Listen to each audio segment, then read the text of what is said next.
another round of Premier League fixtures has finished. Sheffield Wednesday attempted a pitch invasion. I think it's only going to get worse from there. Hull City beat Sheffield United. Get in. That's pretty much all the joy I'm getting out of this season. There's a new leader at the top of the Premier League, so it's great to talk about it. Joe, we're probably going to have to start with Chelsea-Liverpool as the main event this weekend. We don't have to. It's okay. Before, it's been a bad week for Liverpool, hasn't it? So I've had better. Yeah, I think we've had better. You got used to this winning ways, haven't you? I'm used to losing ways now. So yeah. We've got to taste his own medicine. Two late goals in Premier League to down us. But yeah, it's been a tough week. But it's weird against Chelsea. For the first 10 minutes before they scored, we actually were zipping ball around, playing some nice stuff, and then after that, it scored, and we went, I don't know how to play football anymore. I'm just gonna smash passes too hard. I'm gonna not play properly, and we just look a bit clueless in possession at the minute, which is concerning. Were you a bit let down in a sense, but it was first. I think last season, the amount of times Arsenal had a chance to win a game, to put real pressure on Liverpool or go above Liverpool when you drop points, and they failed every time. This is the first time I think Arsenal, because Arsenal played after you last week, but before you this week, they were ahead of you for the first time this season. Were you a bit disappointed of how Liverpool reacted to being behind? You know what I mean? Not being top of the league, you know what I mean? So they had to win to get back to top of the league, sort of thing. Not particularly. I think in the Chelsea game, Chelsea created about 2 chances up until 70th minute. They didn't create much, and it was just a lot of us passing the ball around and not a lot happening in general. But then as soon as obviously it's 1-1, then they're thinking, no, we could probably nick this. Palace did it last week. Why not us, kind of thing? But we just seem to be devoid of any confidence at the minute going forward. I don't really understand why. But I think so many goals. I think if you look at the old slander that Wirtz has had, we created nothing, and then he came up pitch, and we probably could have got 4 or 5. Yeah, that touch, his first touch. That touch for Salah, yeah. For Salah, I mean, I thought at first it was a fluke, but then I watched it back again, and it was like, no, he meant that. And he's made a few chances like that. They just balloon it wide or over the bar or straight at keeper, and you're just like, but for Salah not to hit target on that effort, he's 7-8 yards out. Like, how is he not at least working Sanchez, who we know is not the best keeper in the league? We've got to be testing him more. I think he made about 3 saves all game. We're just not clinical enough, and even when we do hit target, it's usually straight at keeper. So it's. Has he got a bit of a knock? He went off against Galatasaray right with an ankle injury, so he didn't start this week. Okay. He looks okay, but yeah, I don't think we wanted to risk him for too long against Chelsea. So I've been so impressed with him for a player I didn't really know anything about when you signed him for that amount of money, and the way not just his goals, but how strong he is up front. He holds the ball. He goes out wide. He's happy to have a fight. Get right in the face of a centre half, and I love that about him. And I think he has he has better qualities than what Isak has. Because I don't see that in Isak. Isak's more of just a finisher, and obviously he can dribble and blast when it's top corner. I'm not saying he's just a one-trick pony, but at a TK from a front man point of view, I think he's got a bit more to his game in terms of it. He can hold the ball up better than Isak. Yeah, if stuff's not working, he's a good man to have to do things a little differently. I just think we're missing pace at the minute, especially on wings. We've got no pace at all. You lost Luis Diaz in the summer. That was huge. There was something Van Dijk said after the game, and we'll talk about the back line in a minute, but I do think this has to be said. Like, Jota dying in the summer, I think people are just not realising, like, what that would do to you mentally. Like, if one of you two died, I think it'd fuck me up big time. You know what I mean? They're doing this podcast next week. I know you're gonna because they're gonna work, and like there's a guy who's been there for 5 years is not there anymore. Yeah. And it's not like they can pick the phone up and speak to him because he's gone to another club. He's just not there, and that must surely It's going to be the constant reminders as well. Mess you up a bit. Yeah, like you say, it's constant reminders as well. Like he'll have probably been a bit of a like character in the changing rooms, training, everything like that, and then you're probably constantly reminded of that. Football players can't go out anymore, can they? So like, I imagine going around to each other's houses and stuff is kind of a big thing. What they do a lot, spend a lot of time together that way, or like on golf course and stuff. It's a bit more private. Yeah, obviously they have like club parties for. Remember when we were doing like they did like watch-alongs for certain games with players there and things. So like, yeah, and obviously it's not to be understated. That's going to take a massive toll on anyone, and especially a tight knit group of sort of 20 players. We've got a fair few fresh faces in, but it's the core that's it's not like been there. Like that ache don't go. That you don't just go.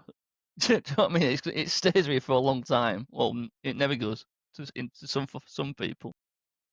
So I imagine that's weighing the squad down a lot. I mean, they did start. They won the first 5 games, didn't they? But they did concede a lot of goals, didn't they? They've conceded 2 in a lot of games this season, if not like near enough like 90% of the games they've played. The back line just seems to be a bit.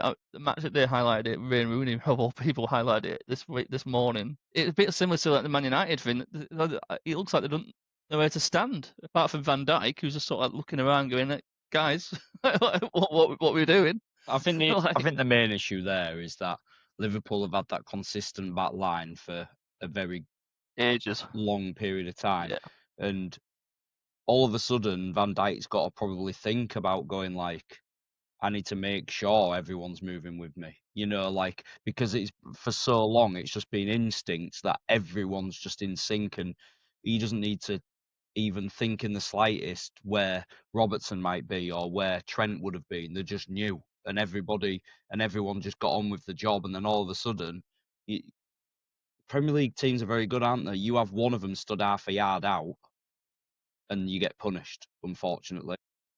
I think Kanate has been getting a lot of hammer from Liverpool fans, basically. Not happy with him at all. I don't know about you, Joe. Is he well off it this year? Been awful. Been absolutely awful. He's probably had 2 good games for us. He's probably been at fault for 3 or 4 goals, almost single-handedly. Just making haphazard mistakes and putting us under pressure. And there's just not enough urgency at back 4 at the minute. We see, like, I was saying it the other day, yesterday actually, Caicedo just gets to run straight at our defence and just not want it top corner. No pressure on him whatsoever. Semenyo, exactly the same thing opening day at season. We're just letting players run through that midfield and we're not putting a tackle in. We just scythe the bastard down on halfway line and they're not going to score, are they? Yeah. Or they've got less chance of it. But when you're just letting them just go, you know what, I'm just gonna toddle all the way through, not want it top corner, under no pressure. And that's probably a bit of the midfield being unbalanced at the minute, and it's constantly being chopped and changed, and there's no consistency there. Well, he started McAllister and Gravenberch, didn't he? And then he had Szoboszlai as number 10. But I'm sure last season, especially under Klopp, Szoboszlai would have played with McAllister or with Gravenberch and been more of a box to box sort of player, wouldn't he? He were always as further forward player because he'd be the one pressuring, but he'd be applying the pressure. He'd be chasing the ball. The tenacity in Szoboszlai is what's been his best thing for us. Right. He'll literally just run down anything and make sure that if there's a ball there to be won, he's going to try and win it. Whereas you players like McAllister and Wirtz are a little bit more techie and don't put the foot in as much. And when, like McAllister, when he does, he usually gets a yellow card. So it's just not. Yeah. He's not that kind of player. Whereas Szoboszlai he's got a little bit more prowess to run after the ball, put some pressure on, and try and force some mistakes and turn over a possession. And obviously, we've not had that at the minute, and it's been a weird thing of whenever we've been winning in games and then we get knocked back one, we take McAllister off and put Jones on, and we seem to have much more control in possession. It just seems frantic sometimes. Like it's like basketball sometimes, our games. It's like we'll have a shot, they'll come back and score, or we're just trading chances at the minute, and when the chances aren't there, that's when you're going to get punished, like we have been in the last few games. Is there an element of last season? It was more or less Klopp's team still, apart from Chiesa. Has he changed more this summer to try and change it and try implementing his own tactic a bit more than leaving it to like what Klopp left, if that makes sense? Maybe. I just think we've got an aging squad and we need the reinforcements in. We probably looked at it as a great time to go and buy, 5 or 6 really good young players, and that's why we're looking at Frimpong's on bench, not playing every game because he's coming into a new system where he's got to adapt. Defend. Yeah. Kirkes looks good, and it's weird. Like he got hooked yesterday, and I didn't really understand it. It wasn't under that much pressure. I've seen him under more pressure against Arsenal, where we kept a clean sheet, and he were doing well. But then we take him off, and then obviously Konate gets injured, so we've got a back four of what was it?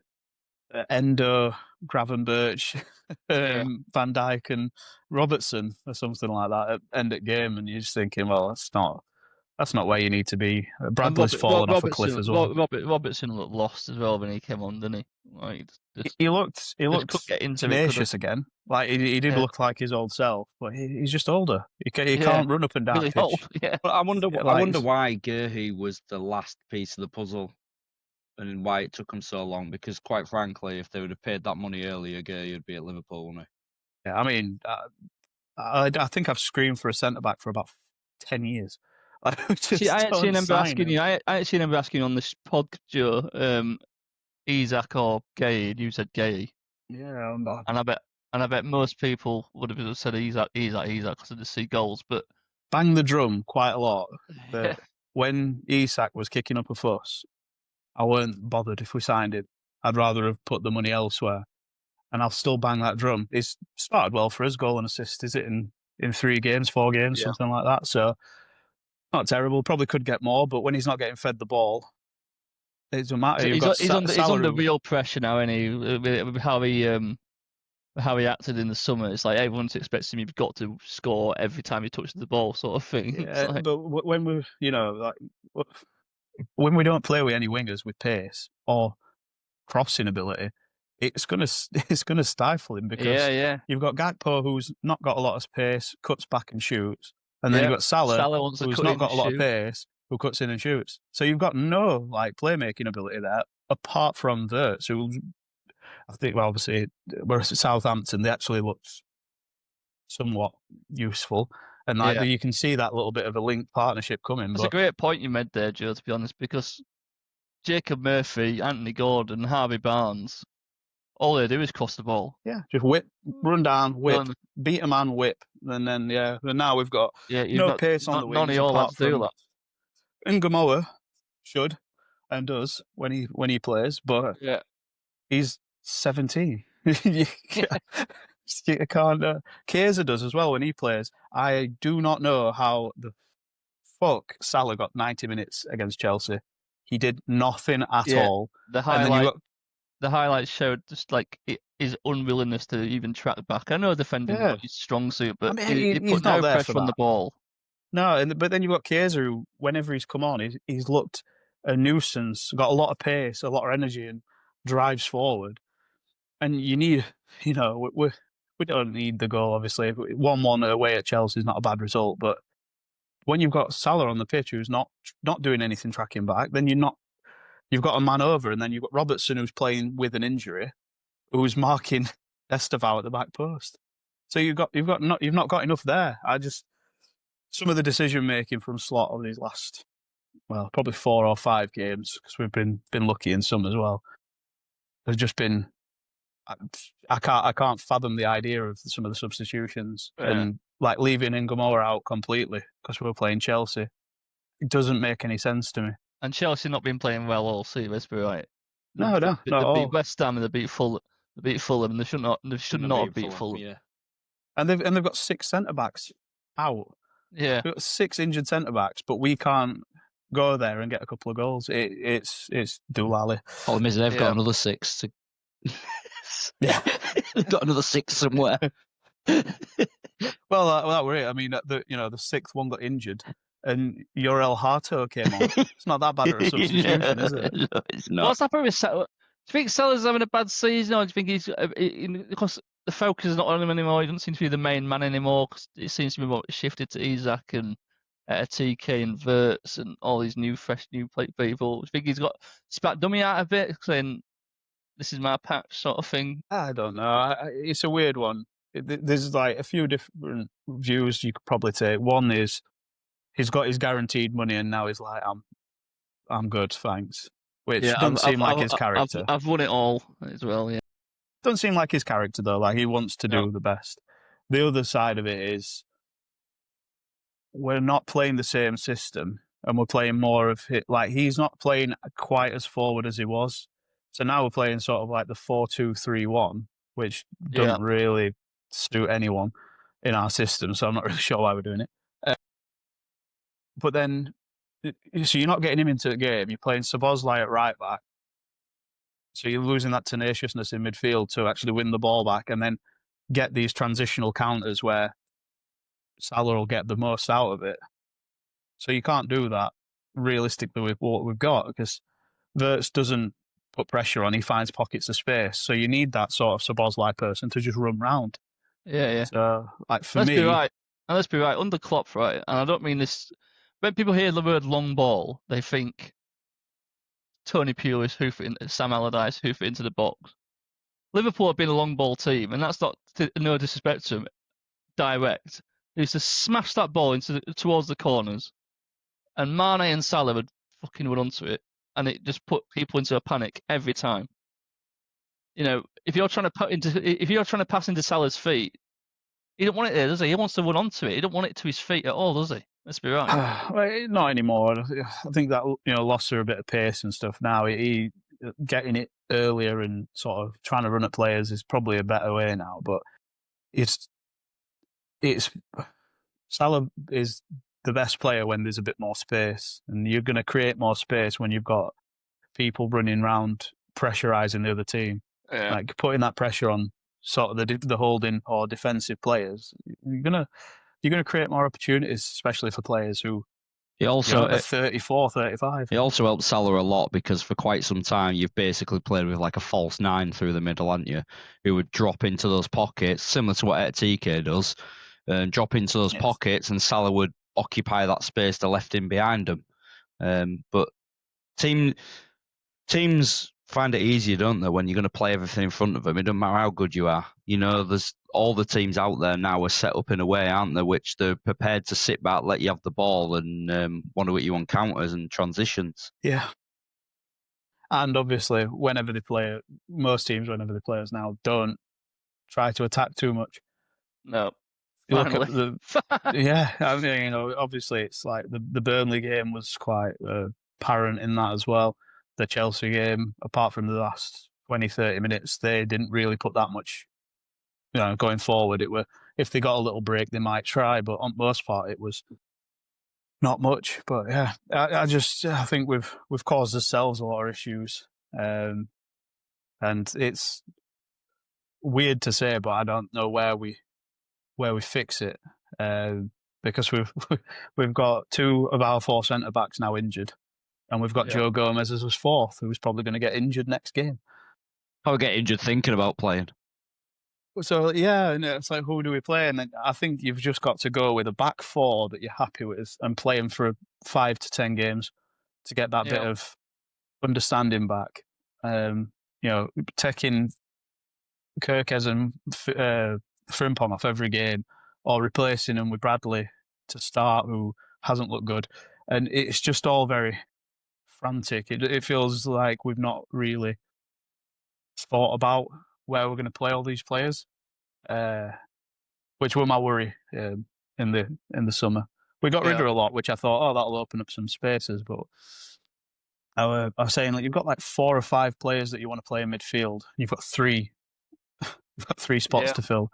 You've got 4 forwards, 5 forwards, and you've got 3 spots to fill.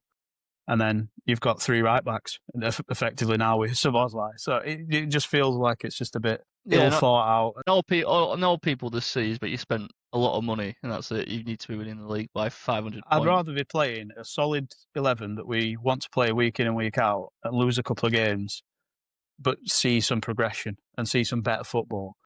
Because at the minute, it just feels like we've got a few players to change, so we can change them. We'll do that for the sake of it. So we're making four changes every game. Now, it's not a healthy way to go, because you get to the point where you don't know who's going to play. No one is really up for it, because they don't know if if I play okay, I might get dropped anyway. I don't know. So you got Manchester United after the international break, innit? Yeah. It's at Anfield. Anfield. Yeah, you should. Should. Yeah. Should. That poor lad's never getting an haircut, so I can't see it be it. Right, we'll move on to. We're not. Sorry, Chelsea fans, not really. So we're not really spoke about you, but well done. That's it. Well done, Chelsea. Yeah. You've got a team full of South Americans. Turns out they're all right, them South Americans. It's not a bad strategy. Buy young South Americans. See what happens. Arsenal, top of the league, Ben. Yeah. Feels like they've grinded. It feels like they've grinded it. They grinded that. These past 2 results to get up there. West Ham at home. It looked like an easy fixture, but as soon as Nuno came in, it suddenly changes, because he's just going to be compact and go and try and be hard to beat. Yeah. And Declan Rice is finished. It's not an easy finish, that, is it? No, you got to stay composed, haven't you, and not lash at it. And yeah. How many times have you seen that go over the bar? Well, yeah, Eze did it about 5 minutes before, didn't he? And put it in stand. So yeah, they've found a way to actually capitalise on a mistake someone's made above them. Like you said, they've crumbled in the past, haven't they, in those scenarios? They have. Every time they've had the chance to go top of the league or put real pressure on Liverpool, all last season they failed. Other season against Man City, when they could have easily won the league, but they lost away at Southampton. Yeah. Drew at West Ham again. I think they were 2-1 up at West Ham. Got a penalty to go. It would have been 3-1, game over. Missed it. I think they lost that. And it drew 2-2. So it's been a bit of these big games for Arteta, and if they wins, it'll make a huge difference to league standings and stuff. He's failed pretty much every time over the past 3 or 4 seasons, and the past 2 weeks, they've finally overcome it. I think Arsenal, from what I've seen of them, other than when they played Liverpool, they still look like they're playing in first gear. They just look like they're coasting in terms of like just keeping possession, trying to frustrate the crap out of teams. And they're a big physical side, Arsenal, aren't they? All over the park, pretty much. Yeah, they are. And they get the ball back really quickly, and they're knackering teams out by how much they're keeping the ball. It's just, I don't know. Is it? It's not an entertaining watch. It's not an entertaining watch. None of them have been for quite some time. It's so effective for an opposition team. Yeah. It just drains them, doesn't it? It absolutely just drains them. But when Arteta first went in at Arsenal, he played that super attractive football, didn't he? And went for it, very attacking. I don't know whether he's just realised that it's just not sustainable to do that all season. So whether I don't know, Klopp got 99 points doing it. Yeah, I know, but it's like not. What I'm getting at is not everyone can I know do what it. you say. It's very difficult. You give up too many chances to the opposition playing that sort of football. And well, I think it's hard to argue. Who's got a better defence and goalkeeper than Arsenal? Christ. I think this takes us back to like first or second ever podcast where we were on about everything's data driven. So if they're not giving the ball away, they're not going to, the chances of conceding drops. if they're winning 10, 12 corners a game, they're probably going to score one. Like it's that kind of. I think they are probably the data-driven club, like the most data-driven club out of any. I think sometimes that's good, and I think sometimes against us, it's not, because they probably should have beat us. On paper, they probably should be beating us. I said last week, or maybe the week before, but it's like a simulation when you're watching it. It's like the way they pass the ball and the way the goals go in and stuff. It's like watching Football Manager. Arsenal just like so robotic, but it works. Yeah. Obviously, it works. Top of the league. Have you seen they've also realised Declan Rice can throw a ball quite far as well? So they've now introduced this long ball, this revolutionary long throw. Yeah. Funny enough, you chuck that ball in the box and we might get a chance of scoring a goal. Yeah, so I've always said Mark Pulis, best manager before his time. He just wrong age. Now every team's doing it. It's even in Europe. You see it, it's launching ball in from miles away, and it works. Palace did it against us last week and scored from it. So yeah.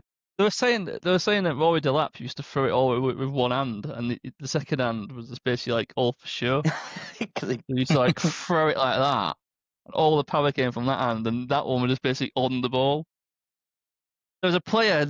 The reason they brought I can't remember his name, but the reason they brought the two-hand rule in is because there was a geezer who could throw it in from his own half into your penalty area. It used to be one arm. You shot put it over. Could you imagine? That would have been great if you could still do that. You just get your keeper on it, wouldn't you? Yeah, that's why they brought the two-hand rule in, to stop that from happening. But I'm all for it. Get it in the mixer. Exactly. In the Declan Rice, do you think going off with 10 minutes to go, 2-0 up, is Arsenal dictating the England squad, saying, "Yeah, you're not playing fucking friendly against Wales and Latvia, pal. You're having 2 weeks off." Well, I hope so. What a waste of bloody time. Though, doesn't it? It happens all the time, doesn't it? Matter these top players will suddenly get a little niggle just before the international break. Yeah, they know what they're doing, don't Unless you're a Liverpool player, then you get injured on international duty all the time. I can't wait. Well, at least Konate's already injured. Robertson's already injured. That's all right. Alisson's already. Yeah, Alisson's out until end of November. So let's go with that one. But if Mamardashvili gets injured for Georgia, then we are absolutely screwed. I didn't really see the Arsenal game full. But it sounds like Grokeres didn't do a great deal again. But again, it's like similar to what you said about Isak. Is he getting a lot of the ball? I don't think Arsenal have got used to understanding the type of striker they've got. Having a striker, yeah. I don't think they've. At the minute, they just play their game that they always have done over the last probably 3 years or whatever. Since Arteta changed the style of play, they play the same way, and they've just now got a striker. They don't add much. And he's just said to Grokeres, "Look, you got used to scoring every game for Sporting, but you're not them stats. I don't care about them stats." There is I think his first touch when he's running's terrible. Like Ødegaard clips this ball round in between the full back and the centre back. Loads of bend on it, so it's bending towards the goal. It's already pretty much on the ground as well. He's just got to run onto it, and he takes like 3 touches, and all 3 of them are not in the direction he needs to be in. Giving him time for the centre backs to catch him. I think like the difference is like those elite players. Salah's very good at it. His first touch is just, it wins everything for him. From then on, it's a goal or a shooting opportunity because it's so good. Haaland unbelievable at it. Yeah, the first knock out of the feet, they've gone. But you don't get long enough on the ball, do you? No. In the Premier League, I don't think everyone's quick. Yeah, I don't think he realises that everyone's rapid and he's just getting caught. Yeah. But other times, I like how hard he works up front. I think he's big, physical. He can have those battles with the centre backs and can link up play. Okay, it's just, to be honest, it's when he's running with the ball at his feet. I think pretty poor at it. But maybe it's just a case of Arsenal needs to get used to having that type of striker up front. But knowing Arteta, as soon as Havertz is back, he'll be straight back up front. Well, he's the highest paid player at the club. Havertz. He's got a fucking Blair. Well, the thing about Havertz is he might not be the best finisher in the world, but he holds the ball up well. He's massive, so he wins loads of flicks on. He wins a lot. He wins loads of free kicks. He wins loads of free kicks, and he's fast and runs in behind you. So like the data-driven. It must be horrible. Free kicks. Yeah. It must be horrible for defenders because you must just not know what he's going to do next. Yeah. Well, I'll tell you something. It's made the Premier League interesting. Who's second? Oh, Liverpool. Who's first? Bournemouth's third, aren't right? I think we're second Bournemouth? anymore, are we? No, Spurs are third, mate. Spurs are third, Bournemouth are fourth. Bournemouth are fourth. Well, I'll tell you something. That's Semenyo. I saw some stats on him this morning. Since he's joined Bournemouth, he's had the most shots in the Premier League out of any player. I mean, that is some going, isn't it? It is. You know, and if you don't shoot, you don't score. You know, he's proven it. And his first 10 games, by all accounts, by the looks of it, they weren't very good either. So he seems to really adapted, just improved. He looks an absolute superstar. His first goal was outrageous as well, wasn't it? Yeah. Oh yeah, because the keeper, I think the defenders all thought, "Oh, we've got you where we want you. There's no way you can go here. You've just got to go back inside." Yeah. He went, "Nah, fuck it. Split for your legs." It's like, wow, okay. He's just done that. You know,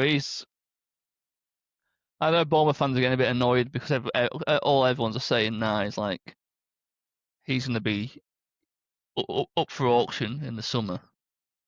Well, it's the nature of the game, isn't it? Unfortunately, everyone, even Liverpool, even though they spent all that money, everyone will be in for him in the summer. He's got it all. He's just so direct. Forward point of view. Yeah, exactly. He's just so direct, and there's just not a lot of players who are like it anymore. And it's how powerful he is as well, because as well as being fast, you can't get tight to him and get him to play with his back to goal because he's also good at that because he's such a big lad. I know. Honestly, Barca, Madrid, PSG, I think everyone's going to be looking at him. Just ridiculous. And you think, wow, Bournemouth have got such a good player. Like, of all clubs, it's Bournemouth. I think you're right. I think that it'll be probably earlier than the summer. January. Yeah, I think people will be testing the water with that. They turned down 70 million from Spurs this summer. What? See why? Yeah. Just can't see why. And I can remember seeing that article, and I'm like, what? 70 million for him? Wow, what? Fucking 170 million might need to get him out. Yeah, he's exciting. It must be good for the Bournemouth fans to watch him every week because, like you say, he's so direct and just wants to take on his man and make things happen all the time. And I didn't know the stat about how many shots he's had. So yeah, ridiculous. I think he's got like the most dribbles, most like duels or something as well. Like top of every list since he's joined Bournemouth. He's just wow. Especially when you got like players like Haaland and Salah and that in the league. Yeah. I also saw something about I can never pronounce his name. Iola and Glasner. Yeah. Both of them two. I think Glasner didn't win a game for Palace until his 10th, and Iola didn't win one until his 9th game in charge of Bournemouth. Yeah. Yeah, and a lot of other teams were just being like, sack him. You know, he's not good enough. You know, he's not. Who are these? You know, I mean, who are these people you got in from foreign leagues? They're not good enough. But to give him time, and it just shows them that sometimes I don't think it's a luxury, but the elite clubs have, and I don't think it's the luxury some of the newly promoted teams have. But it just shows give a manager a little bit of time sometimes. If you yeah, absolutely. The thing is, it might be a luxury only mid-table teams can do, sort of thing. What I've been impressed with those clubs is the players have lost. Yeah, because it's constant. Isn't it? Yeah. And they've the managed to just continue, haven't they? Where they left off. Well, Palace lost. Palace finally lost, Joe. They did. It would have been the 19th game. They lost the 19th game. Did you see much of it? No, I didn't see any of it. I will. I saw none of it. I am sure most Palace fans have got absolutely no idea how they've lost. I have Really? never seen a team miss so many chances in my life. I think Mateta could have had 5. Well, it's because I'm the kiss of death, man. If I put you in my fantasy league team, mate, you're just doomed. I'm not even joking, mate. I transferred Grealish out just as he scored. So as soon I put him in when he was doing so well, nothing for me. I took him out, and the moment I took him out, he scored forever. So I still got the points for this week, but he's not in the team any So longer. ask you what you've This is done to your funny. fantasy team and then put your bets on afterwards. Yeah, Arsenal going to get a nosedive. Yeah. Yeah. And Bournemouth. Sorry, Bournemouth. Yeah. I'll put these boys in. They don't concede goals. It'll go pear-shaped now. So yeah, no unlucky Palace. There were concerns, though. Oh, really? No, on another day, they Did Glasner complain about playing in Europe and then playing on the weekend? didn't hear it. If they did, Probably not, because funny enough, it's only certain managers seem to like to moan about that sort of thing, isn't it? Pep. you know. Another team who played midweek, Tottenham Hotspur, got two deflections, but to score against Leeds yesterday. But like you say, he went away to Bodø/Glimt, and then you're playing at lunchtime, Saturday lunchtime, away at Ellen Road. It's not an easy game, not an easy away game. I've just sat there thinking, so many managers in the past would have moaned about that. Yeah. And he didn't moan about it. His team got on with it and they won the game. Kudus looks quality for them. Just absolutely just. It looks revitalised, doesn't it? Yeah, just thriving. Yeah. He's strong, he's direct. It's just everything you want in an attacking forward, isn't it? And it was going to be good. I mean, I think it's an issue with West Ham, really. They never seem to get the best out of the forwards that they get.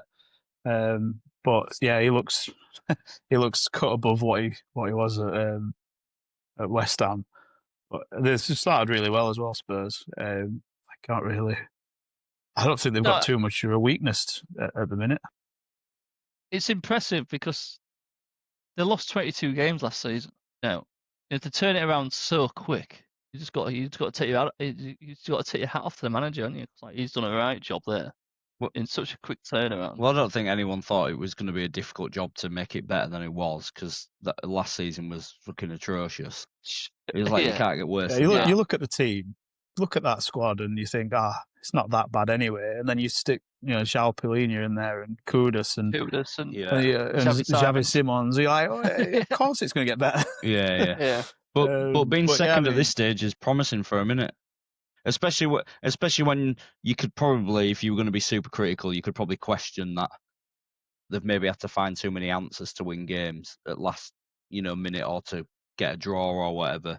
But they're finding them, and that's what's more important than anything else. Well, they don't seem to die at the moment. They don't seem to be Spursy, as people like to say. Yeah. 2-0 down away at Brighton. They come back and draw 2-2. Probably should have won the game. Away at Bodø/Glimt, apparently played crap against Bodø midweek. Still got a point at the end of it. Yeah. Leeds really did test him at periods. The scraped another win. And he's just got that relentless, we won't lose mentality. And, he's instilled that so quick. Bear in mind, they must have been absolutely on their arse last season. Bloody big Ange, and we'll talk about him soon. I felt for Leeds, to be fair. I think they deserved a point out of that at least. But it was Stack versus the world, though. He was just a monster for him. A beast, isn't he? Yeah, he whipping in crosses. 9 foot tall, running out wing, whipping in across because no one's doing it. Well, he needs to be in middle, heading it in. When he's in middle, he's class as well. It's just when he's got nobody doing anything round him. It's Calvert-Lewin showed, didn't it? But he's just not going to score enough goals, is he? He misses good chances all the time. I mean, he will score 10 goals this season most likely. But he's going to miss a good chance every game, and I just don't think you can afford to do that in the Premier League. Especially not for a club like Leeds. You need that sort of a newly A bit of promoted team. prowess. Yeah.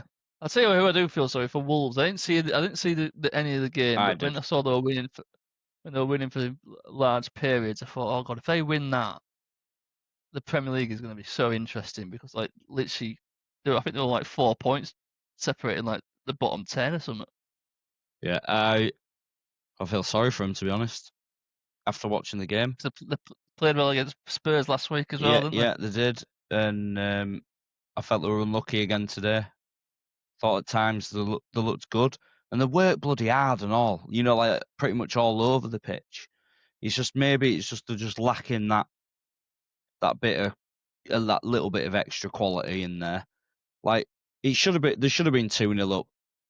I can't remember who pulled it back, but they put together a lovely move and he cuts it back and that John Arias puts it over, and that should have been a tap in and game done.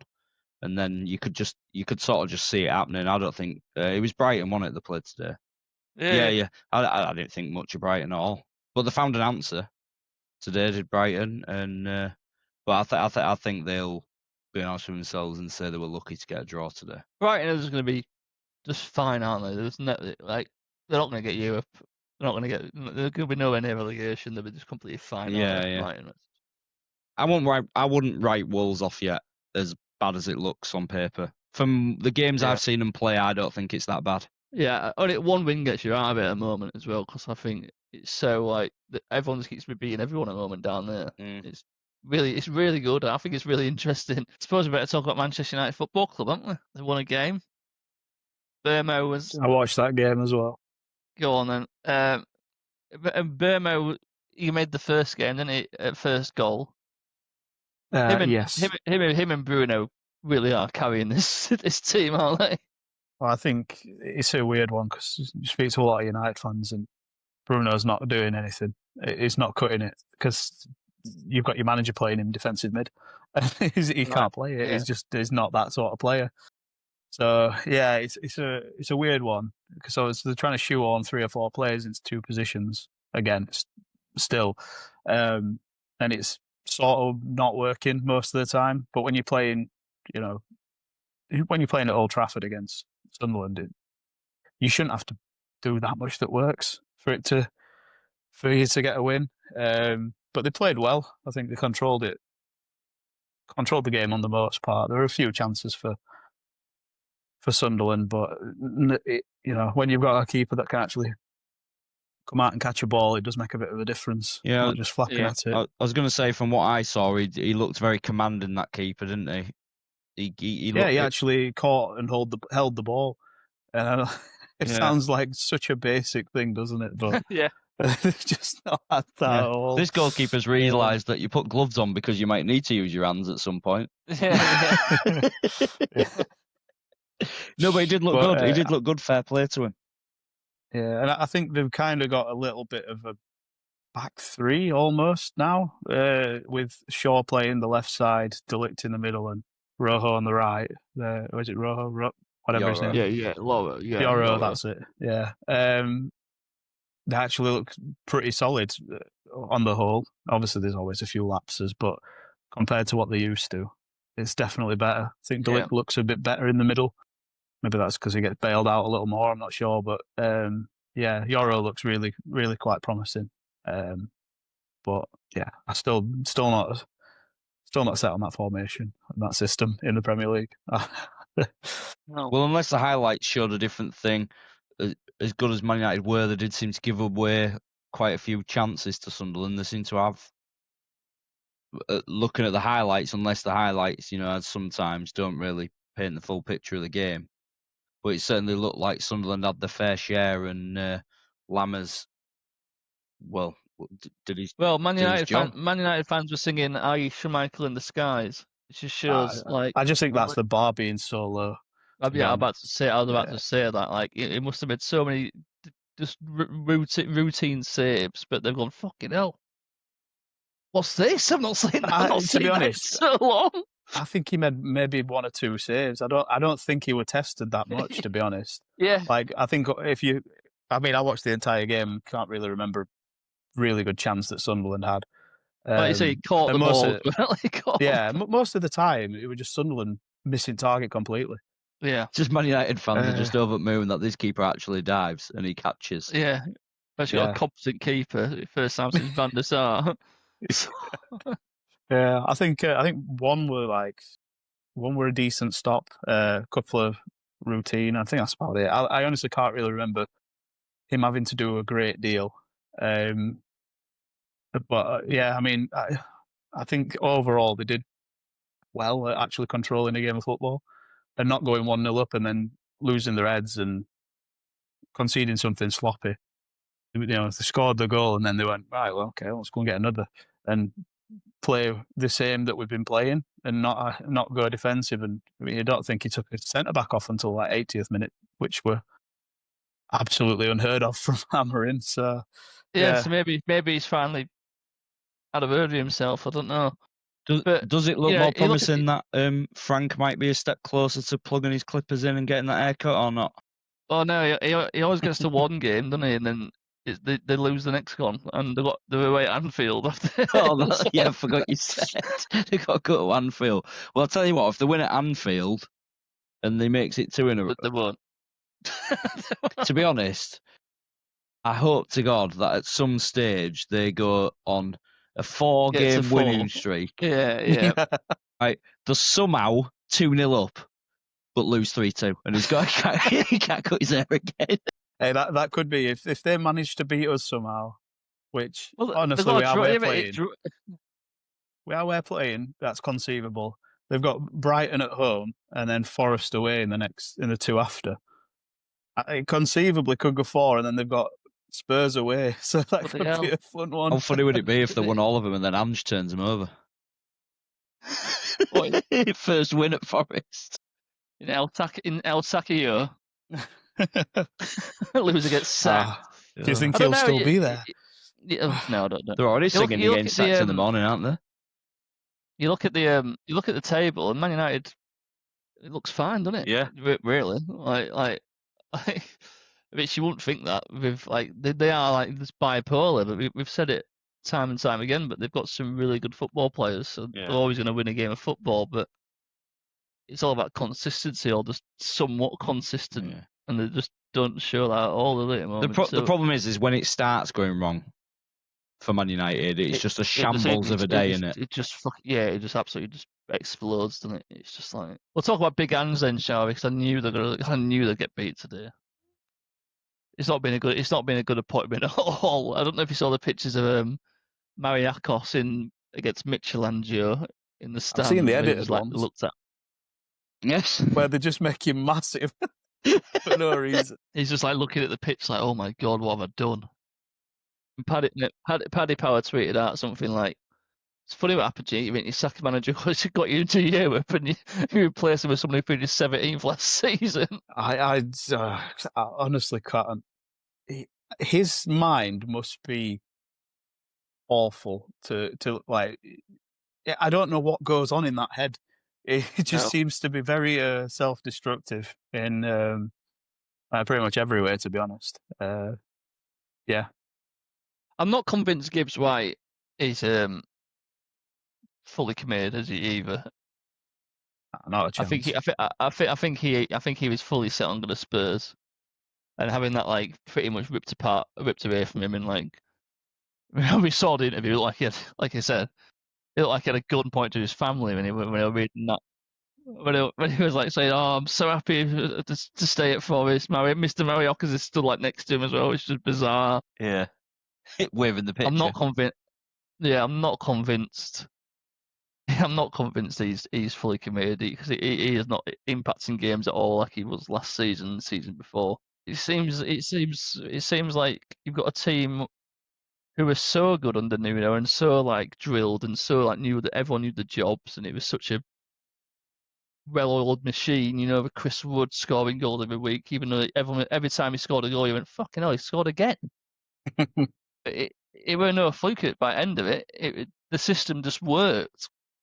Everyone knew what to do, knew when to trigger the press, knew when to soak it in, and knew when to go. They've got rid of Nuno, who had it down to a T, I'm sure the players loved him. You've sacked him, and you've just employed absolute chaos.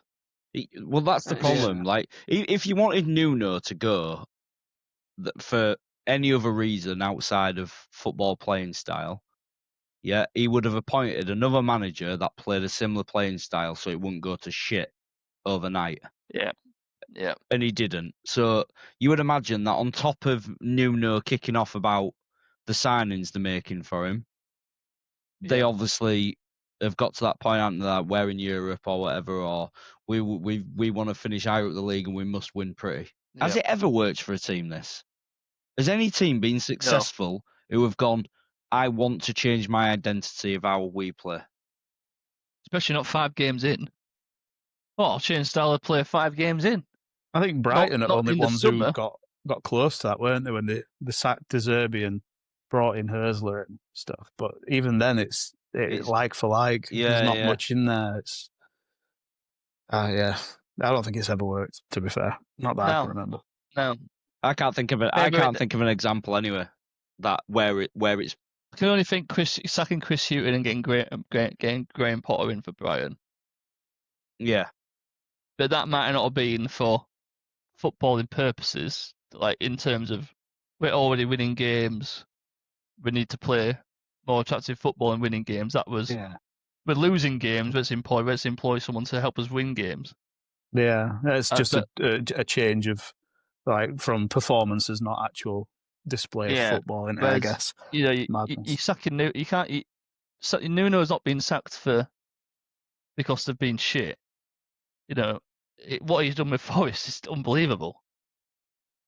Yeah. You know. Well, this is what I was saying when there were even when there was the inkling of Ange going in, those players at Forest are not good enough to play that style of football. Is anyone? Yeah, the elite. Is anyone? Because you've got Spurs who've probably got a couple of top class centre backs. They've got wing backs who can bomb up and down. They've got a good midfield, but nothing seems to work under Ange. I think at times, like I did. I'm not a fan of Spurs anyway, but I did feel sorry for them last year because they did get absolutely hammered with injuries, all over the park. It wasn't easy for him, but I can't ever get my head around why a manager would still go, well, we should play football this way then. And they still do it despite not having the tools to even slightly get started in doing that system and just get picked off every week and lose as many games as they did. I think the only time he really changed was when he won the cup, because they played quite defensive, didn't they, that day? Yeah, and I think that's more against Frankfurt. They were very defensive as well, and against Bodo they were very defensive. But I think in them circumstances, I think the players took over. Then it's like we're in a quarter final of a European Cup. He said what he said, but we're just going to try and not get beat because we want to win a trophy as Sens. I think there's an element of that last season, in terms, especially against Man United. Yeah. I don't think Ange will have too long left, because I don't think Marinakos is patient enough. No, and then it's just going to get worse and worse, isn't it? Because you can't just keep chopping and changing. Yeah. Mid-season. Who have they got next, Forest? It's like you eat what you sow, innit? Oh, they've got Chelsea. Right. So that's another loss then, more than likely. Then Porto. And there's another loss, more than likely. Chelsea, Porto, Bournemouth away, Man United, and then Sturm Graz away. Okay. Because Bournemouth away is not easy, is it? No, it's bloody horrible. Unless Semenyo's injured, might have a chance. and even then, it's doubtful. And Justin Kluivert will just pop one in from 40 yards. Bloody hell, what a goal that was. Unreal. Semenyo got an assist for that. Passed it 3 yards. Yeah, because he passed it him. Mad at it, get assist because he passed it. Don't talk about does all work. Amazing past 4 players and popping it in top corner. It's that pass.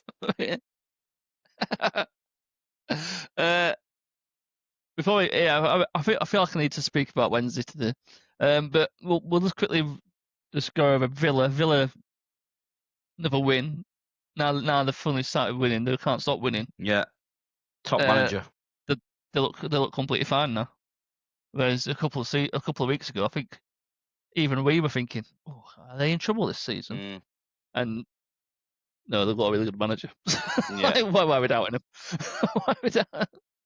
Why? Super John McGinn again, wasn't it? Yeah, McGinn. No, Super it was John McGinn, Malin. 3-3. Oh, Malin today, weren't it? Yeah. Malin, I think McGinn on scored. Malin? McGinn scored on Thursday, were it? And it was 3-3. Yeah. McGinn scored in. Oh, right. Okay. Sorry. Yeah. Marlon Brace. Yeah, so he's got them on the training pitch. They've had a word with themselves, and it seems to have sorting it out. And that's what good managers do. Yeah.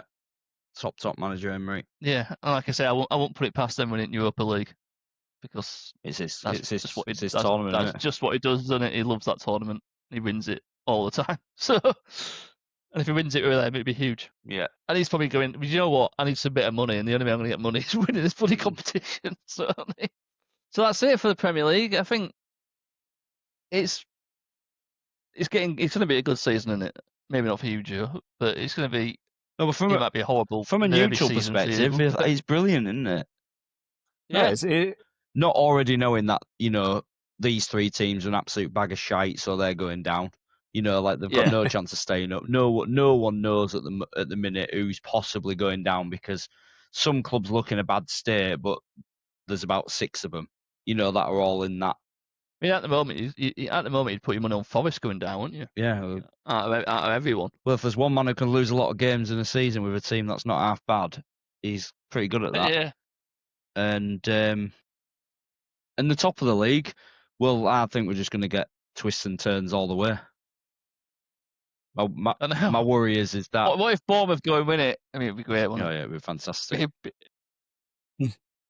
I'd even love that. Give it now, that's fine for me. That would be just. I've just got a feeling Man City are going to go on a very, very long unbeaten run now. But yeah, we haven't really mentioned them yet. Haaland's goal was ridiculous. The way players just bounce off him is just a joke. He's just a complete. This season in particular, it seems like it's back to the season before last. It's just untouchable. I mean, that goal is. Their only issue is Rodri's injured again. Yeah. It's how they deal with that. They've got Reinders and Gonzalez on this, and I think they're all right. But is Rodri got a proper injury, or is it international break injury? No, he went off and had his hamstring. He definitely went strapped off. Up. Yeah. Right. Man City did make hard work of it today, though. Given how much possession and stuff they had, they nearly let bloody Brentford back in it. Many times, Keith, isn't it? Coming back. He's coming back. Donnarumma, though, isn't it? Like there seems to be got that presence at the back now. He has made a big difference, hasn't he? The amount of clean sheets he's kept already. A couple of times Brentford put ball in box and just like big 6'6" unit just steps out and fucking punches it half at pitch. Yeah. Hands like shovels. Like, wow. But it's made a huge difference for him, hasn't it? Already. Yeah. Just having There's that no presence panic in behind. there. Yeah, it's just. Yeah, like I say, Haaland's just on another planet at the moment. It's by far, for me, the best player in the world. They've still got like Ryan Cherky to come back. He was on bench again today. He's an unbelievable player.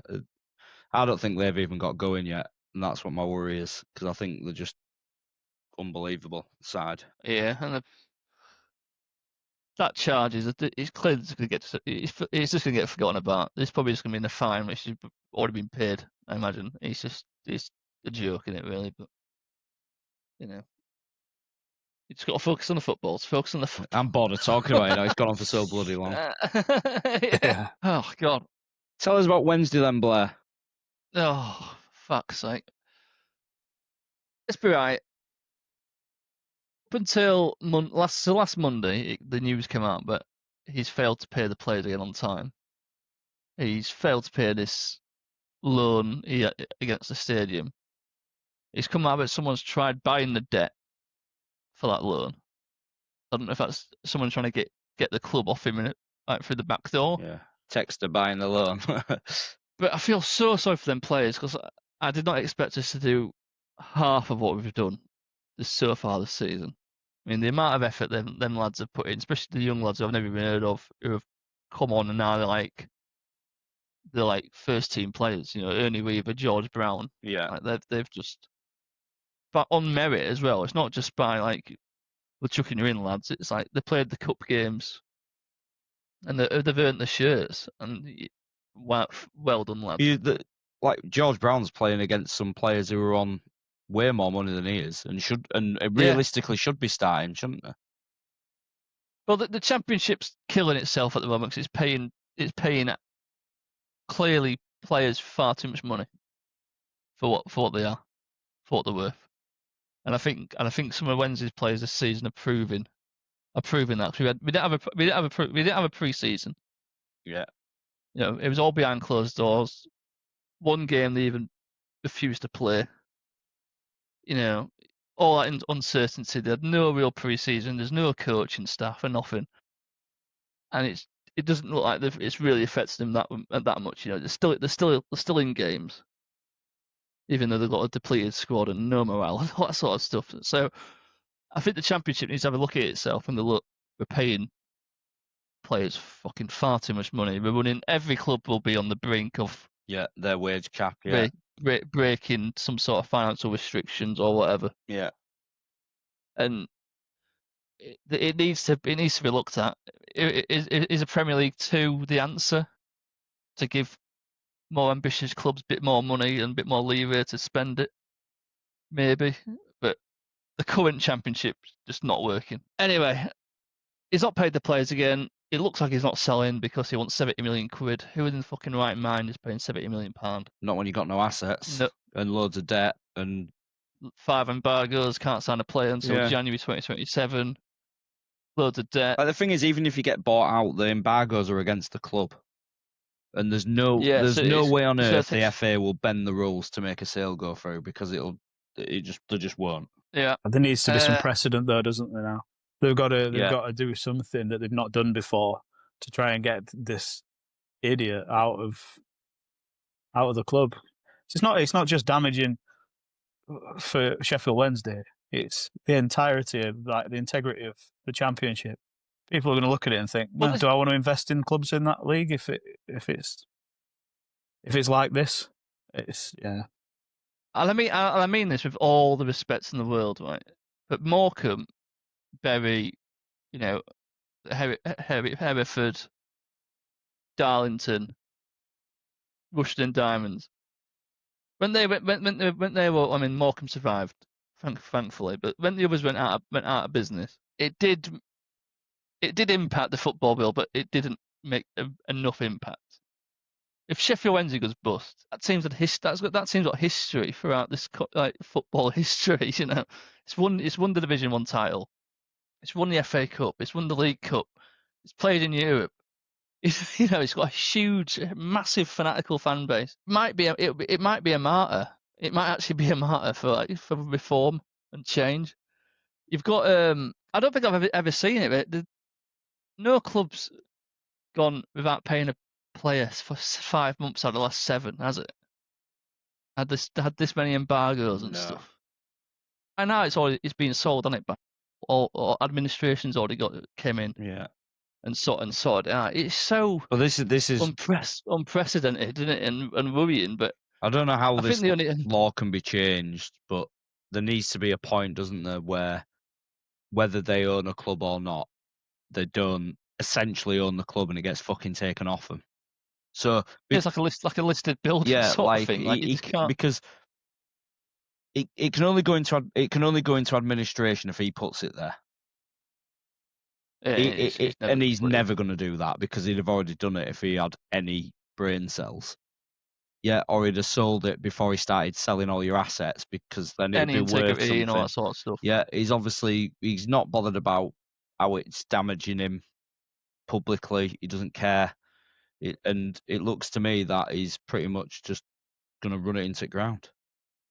And unless unless because he owes the taxman again, because I think that's the only way it can get put. They can put it into administration. They're showing on the embargo, aren't they? Yeah, so that's one of the embargoes. But knowing him, he'll fucking find a way just to pay the taxman, and then the rest of it's just debt, and he'll just crack on with that when he cracks on with it, and there's nothing they can do. I saw that there were talk of him bringing season ticket renewals forward to get more money as well to October. Yeah, he's got no chance. Yeah, I've seen that. Yeah, I've seen that, and I swear down, you've got to be strong and not get one. Why would you get one? Fucking, you'd be lunacy. You're lighting your money on fire. You're not. Yeah.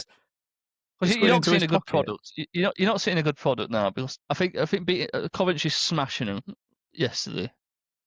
That's the start of the drummings now. That's just going to be a regular occurrence. I think them players have gid fucking everything, and you get points deductions looming.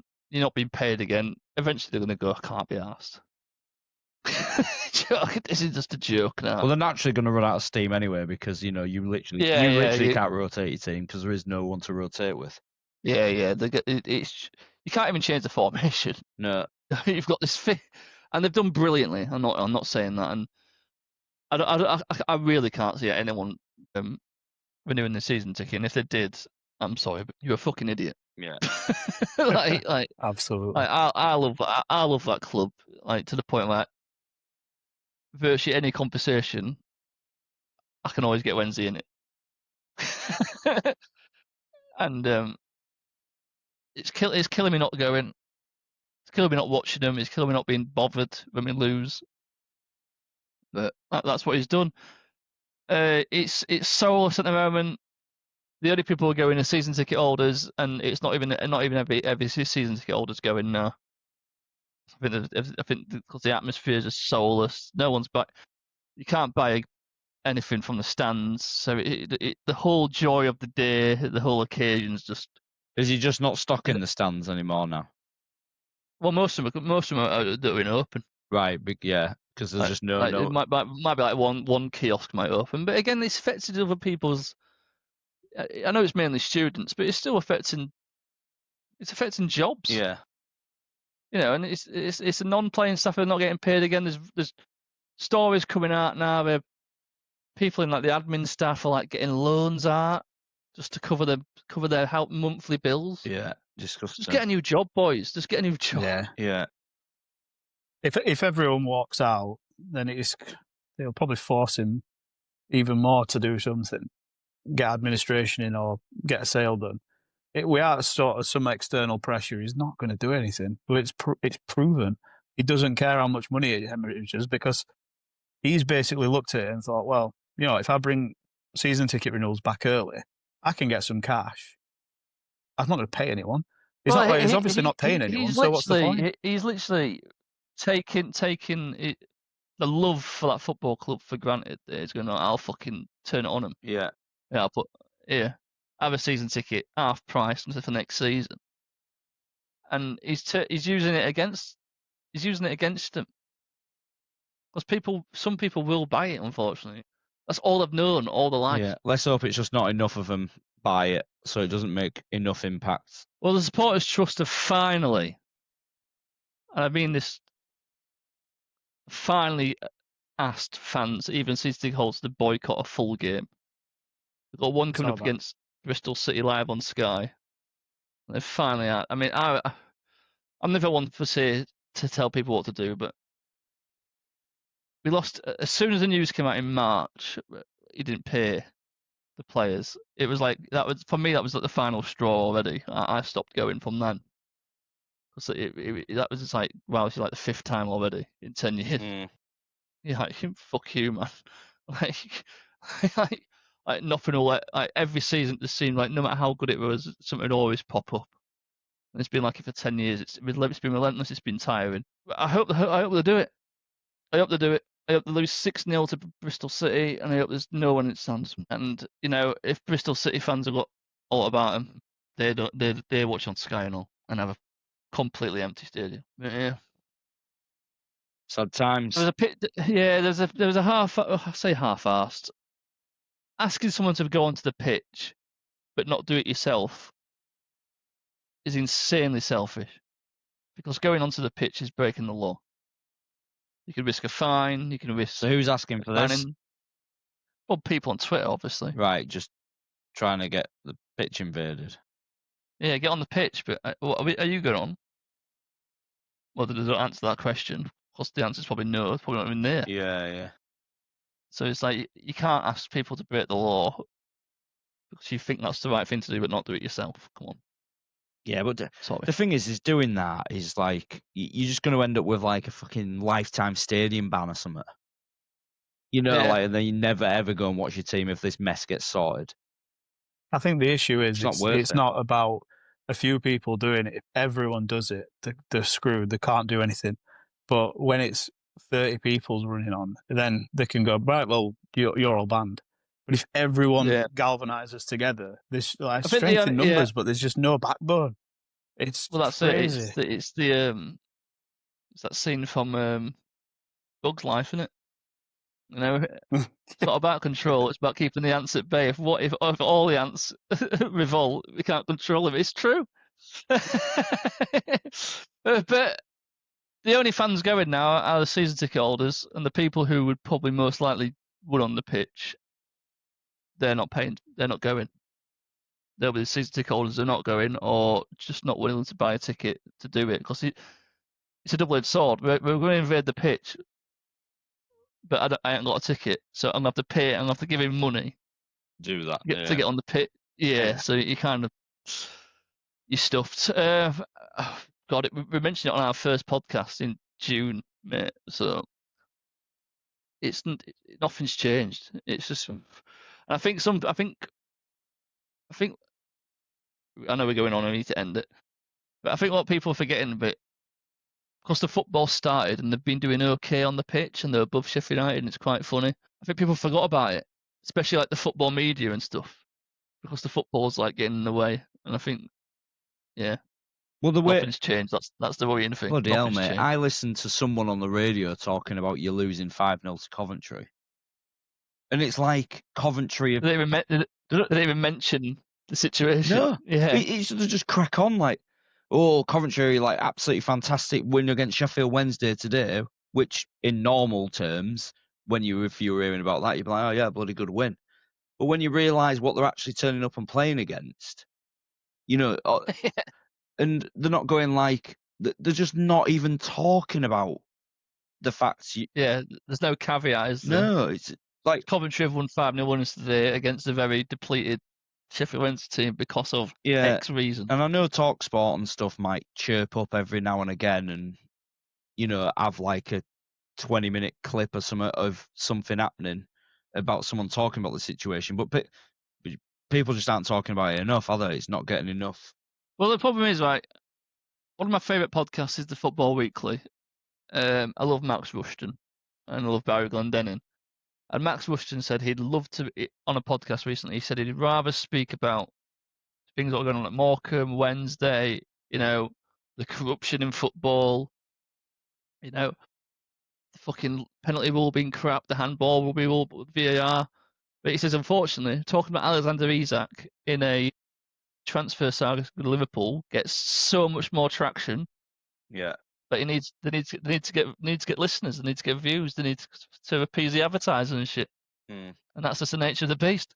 Because I can talk about Sheffield Wednesday, I might get, for 10,000 listens, but I talk about Isak and Liverpool, I'll get like half a million. It could get like 100,000 people tuning in. It's crazy. And no one cares really until it happens to yourself, and that's the problem. Did I really care about Berry? It was sad, but did I care? Not really. Do I care now it's happening to Sheffield Wednesday? Of course I do. Yeah, so that's it. We'll do a quick quiz to end on a high note. Liverpool-Chelsea got a bit of a rivalry with Rafa and Jose. Was it back-to-back Champions League semi-finals you played them in? Because it was the Champions League. It was definitely back-to-back. Oh yeah, the ghost goal. Barros. The ghost goal was one of them, wasn't it? Yeah. Who was it? Barros. Garcia, were it? Was Garcia? Might have been Luis Garcia, yeah. And one of the best games of football I've ever watched was Chelsea 4, Liverpool 4 at Stamford Bridge when I think you were 2-1 down, and it was just like an It was insanely good game of 3-1 football. down from Anfield, and then 3-1 down, and yeah, we went 2-0 up, and I was like, "Oh finished my 4-4. god!" Yeah, it was an absolute unbelievable game of football. Just name the starting 11 and the bench if you can. So this was for both, what year or? was this? Yeah, for both. So this is Both, April 14th, 2009, the quarter final. Joe, you can go 2009. first, mate.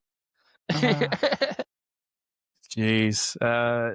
Yeah, I'll just go Steven Gerrard. Or he injured. He's injured. Oh, fucking hell. Do you know, I remember watching that in my front room thinking, fucking hell. 16 years passed. I know, it's a long time. I was 18. Ben. Jamie Carragher. Jamie Carragher, yeah, he started. Right, well done, Ben. Well done, that was a good quiz. I just wanted to make it a quick quiz today. So. I'll run through the teams. I know Aurelio started. Yeah, so it was Reina Arbeloa, Carragher, Skirtle, Aurelio. Yeah. Xabi Alonso, Mascherano, Lucas Lavia was the midfield. Benayoun, Torres, Count was your front three. Eh? Chelsea was Cech, Alex, Ricardo Carvalho, Ashley Cole, Ivanovic. I mean, that's a good back forward. The midfield was Essien, Ballack, Lampard. Oof, fucking hell. Kalou, Drogba, Malouda. What a side. Yeah, ridiculous. And then, yeah, so thank you very much, boys. I'll speak to you next week. Yep, thank you. See you later. Okay, man. Bye-bye. Bye.